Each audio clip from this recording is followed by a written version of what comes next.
जीवित परमेश्वर और उद्धारकर्ता प्रभु यीशु मसीह के पवित्र, प्रेमी और पावन नाम में आप सबको मेरा हार्दिक अभिनंदन। भजन संहिता 18 उसके 4 से लेकर 6 तक की आयतों को पढ़ेंगे।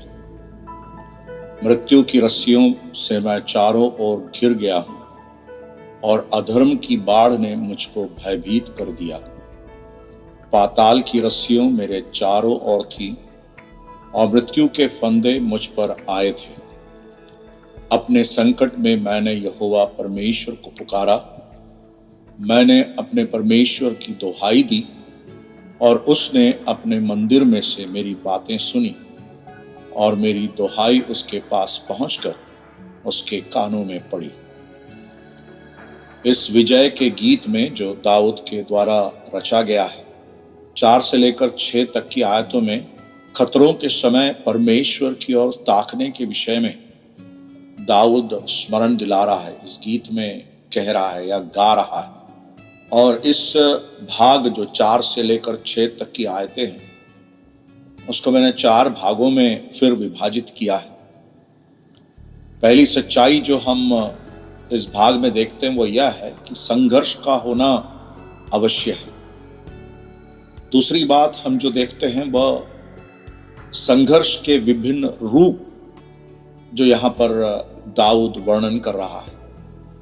तीसरी सच्चाई जो हम देखते हैं वो यह है कि दाऊद परमेश्वर को पुकारता है। और चौथी सच्चाई हम यह देखते हैं या पाते हैं कि परमेश्वर की ओर से जो आश्वासन है या परमेश्वर हमारी दुहाई को सुनता है या दाऊद की दुहाई को सुनता है, इस प्रकार की सांत्वना को हम यहाँ पर पाते हैं। तो पहली सच्चाई जो हम यहाँ पर पाते हैं वो यह है, दाऊद और अधर्मियों के बीच एक महासंघर्ष हो रहा है। धर्मी दाऊद और अधर्मियों के बीच। यहाँ पर जो अधर्म शब्द का प्रयोग है उसका मतलब यह है अधर्मी लोग या अधर्मियों। बलियाल जो शब्द का प्रयोग है वहां पर हम देखते हैं जो दुष्टता से भरे हुए।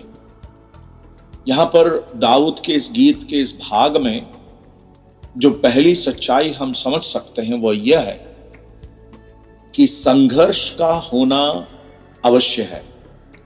उस सच्चाई को या उस हकीकत या उस वास्तविकता को हम कभी नकार नहीं सकते, हम उसका इनकार नहीं कर सकते।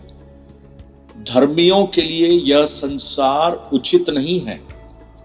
उनका इस संसार में जीना हमेशा संघर्षों से भरा हुआ है और यह वास्तविकता को हम भूल नहीं सकते हैं। मेरे प्यारों, इस सच्चाई को मैं बार बार इस अध्ययन के बीच बीच स्मरण दिलाता आया हूं कि धर्मी लोगों के जीवन में यह संघर्ष के अवसर निश्चित है।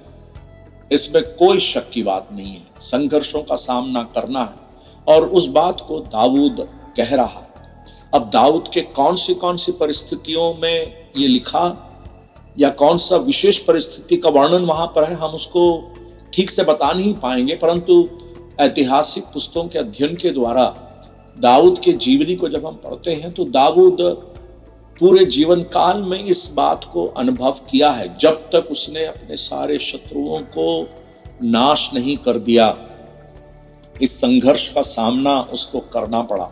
और देखिए, संघर्ष के जो गंभीरता जो है उसके बारे में वहां पर वर्णन किया गया है।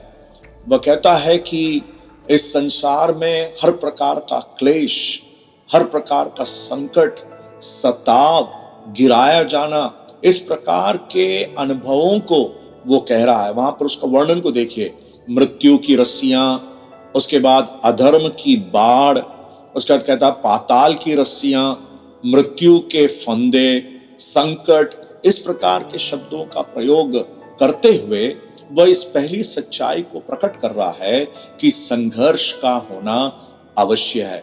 कुछ उसी प्रकार के शब्द का प्रयोग या उस प्रकार के विचार को हम भजन संहिता 116 में देखते हैं। जब हम उसके तीसरी आयत में आते हैं, दाऊद वहां पर कहता है, भजन लिखने वाला कहता है, मृत्यु की रस्सियां मेरे चारों ओर थीं, मैं अधोलोक की सकेती में पड़ा था, मुझे संकट और शोक भोगना पड़ा। तो उस संघर्ष का होने की निश्चयता वह बात अवश्य है, यह बात अवश्य है कि संघर्ष का सामना किया जाना पड़ेगा। हम जो परमेश्वर के जन हैं, हमारे जीवन में इस प्रकार की परिस्थितियां आती हैं, परंतु हमें हियाव नहीं हारना है, क्योंकि हमारे लिए परमेश्वर जीवित है। पौलुस अपने जीवन के सेवा काल में इस बात का वर्णन किया था, और देखिए पौलुस के उस निश्चयता को देखिए। हालांकि संघर्ष का होना अवश्य है। 2 कुरिन्थियों 4 अध्याय में जब हम पढ़ते हैं, वहां पर वो कहता है, हम चारों ओर से क्लेश तो भोगते हैं पर संकट में नहीं पड़ते, निरुपाय तो हैं पर निराश नहीं होते, सताए तो जाते हैं पर त्यागे नहीं जाते, गिराए तो जाते हैं पर नष्ट नहीं होते। तो उस संघर्ष की वास्तविकता के बारे में पौलुस यहां पर वर्णन करता है, और इसलिए पौलुस इस सच्चाई को स्मरण दिलाता है कि जो मसीह में भक्ति के साथ जीवन व्यतीत करना चाहते हैं वे सताए जाएंगे। धर्मियों का इस जगत में कोई स्थान नहीं है, और अगर है भी तो वो संघर्षपूर्ण है। हम सबके जीवन में संघर्ष है, परंतु विजय हमारी यह है, सांत्वना यह है कि परमेश्वर की ओर हम अपनी आंखों को लगा सकते हैं, हम ताक सकते हैं, और वह हमें शांति से भरता है, क्योंकि हम निराश होने वालों में नहीं और ना नाश होने वालों में हैं। परमेश्वर इस वचन को हमें आशीषित करके दे। परमेश्वर के बड़े नाम की स्तुति हो। आप सबको जय मसीह की। मसीह में आपका शालू भैया।